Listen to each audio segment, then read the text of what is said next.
Excitement was building in the Bay Area. They trade for Tom Brady's apprentice in New England and land their franchise guy in Jimmy Garoppolo. But an ALC injury ended his season in 2018, and the Niners' season was lost. Jimmy G now back at it, but it was a rough day out in California at camp yesterday. At one point during team drills, he threw interceptions on 5 consecutive plays. Coach Kyle Shanahan downplayed the mistake, saying, "We hope to point out these issues in practice so it doesn't happen in games." Stephen A., where are you at? There you are. I'm right here. Should there be concern with Jimmy G in San Francisco as the main man?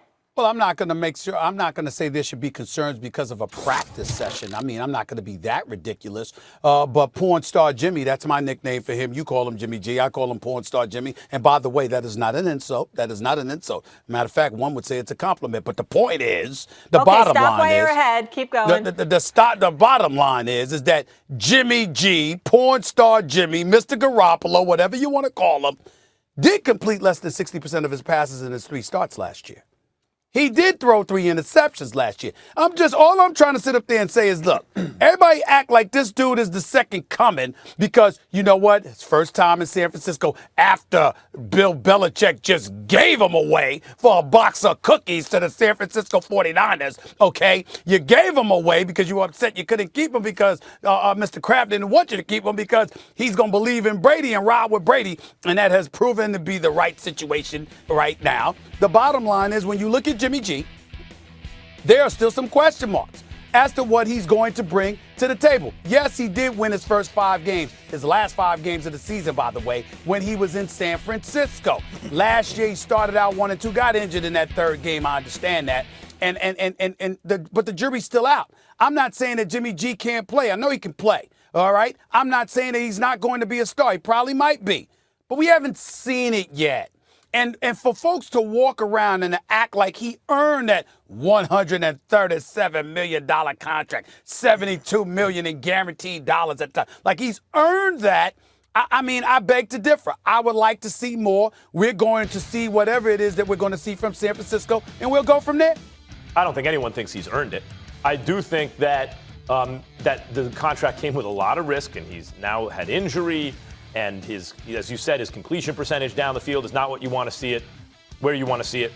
But the fact is, this is not just a backup quarterback who Belichick had play well for a minute. This was a guy who Belichick tapped as the heir apparent, obviously. He chose him not only over Tom Brady, but really Brissett also. He had the GOAT on the team, who's an older guy, and a good young prospect on the team, and said, nope, it's that guy. And then who gave him $137 million, $72 million guaranteed, as you mentioned? Was it an offensive coordinator turned head coach who didn't know what he was doing? Or was it a guy who clearly knows NFL offenses? I mean, even look at the Falcons' offense once Shanahan left. Who blew a 25-point lead in the Super Bowl. Keep going.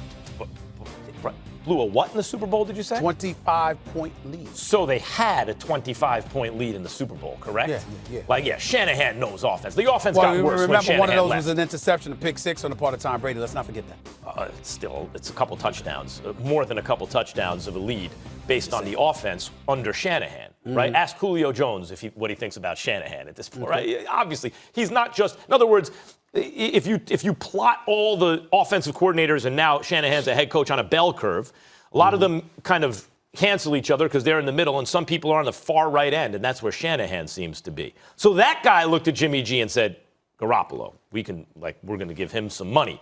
I think there's a lot of reason to be optimistic about Garoppolo's chances. But should there be concern? Yes, because of what you mentioned, but not because of a preseason, not even game, a practice. Are we now at the point where a guy, maybe he's forcing a little bit, or it's a and we're saying he threw, I agree, 5 consecutive plays to the wrong team, throws to the wrong team is bad, even in a practice, sure. But we're really going to sound the alarm because of interceptions thrown in a team practice. Not at all. That's why I said I prefaced my comments by saying, please, it's just a practice. Who cares? Practice is where you're supposed to make these mistakes. Right. Okay, so it's no big deal. All I'm saying is I'm looking at the resume in New England, the resume in San Francisco, and I'm saying the jury is still out. Why? Because if Belichick is what we believe him to be, the greatest coach of the modern era, if not the greatest coach ever, the bottom line is he could have benefited from that. Sure. We'll see. Well, I mean, yeah, but then, look, of course the jury's out, but Bill Belichick and Kyle Shanahan both looked at Jimmy G and said, I want that guy to be the quarterback. Belichick to the point where Tom Brady had to go to Robert Kraft to short-circuit it, and Shanahan to the point where the 49ers gave him $72 million guaranteed. There's a reason for that, and it's not because he's handsome.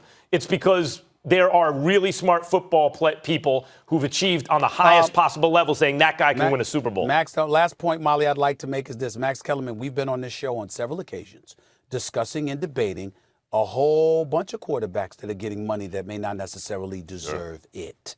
So let's keep that in mind as well. Don't look at the money that he's making as validation of how good he is when we can point to a plethora of situations where quarterbacks are getting paid and they don't necessarily deserve that money. Who is giving them the money? Practice. We're talking practice. No need to overreact, whether it's 5 picks or 5 touchdowns. We'll leave it there. By the way, you like Belichick's ringing endorsements? Parcells had a ringing endorsement about Daniel Jones. I'm happy about that. He's going to be good. I'm happy. You think I don't want him to be good? I'm just telling you. I'm dropping knowledge. Let's go to break.